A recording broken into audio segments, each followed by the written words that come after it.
場嘅新馬賽事，1000米直路準備。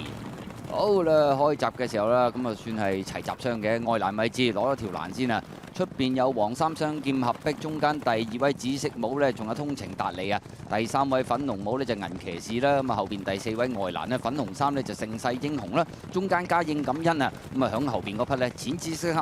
紫色衫呢，就精英奪冠嚟㗎。好啦，跑咗一段嘅路程啦，愛蘭米茲係雙劍合璧啊，佔先少少嘅，中間有通情達理上咗嚟，入邊就係嗰隻銀騎士啊，粉紅帽啦，最入精英奪冠啊，咁啊後多層有加應感恩盛世英雄呢，就愛蘭暫時殿後粉紅衫嗰匹嚟㗎。好啦，最後300零米啦，外邊已經一路騎緊，就係呢隻雙劍合璧啊，中間位置就係通情達理上嚟追緊佢，再入邊嘅位置仲有呢隻精英奪冠第4位呢，就係呢隻銀騎士嚟嘅。最後100零米啦，通情達理響中檔已經係透出咗贏出呢場賽事第2名嘅馬呢，有愛蘭着數啲喎，外邊雙劍合璧，入邊精英奪冠第4名係銀騎士啊。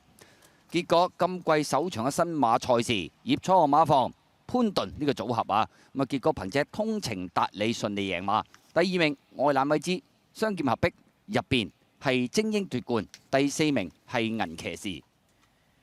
咁啊，前4名嘅馬早段擺晒翻嚟，就係前面嗰4隻啦。通情達理大熱贏馬啦，後尾獨贏着綠燈啊，雙劍合璧第2，精英奪冠都算係用後上嘅跑法第3㗎啦。咁啊，銀騎士第4啦。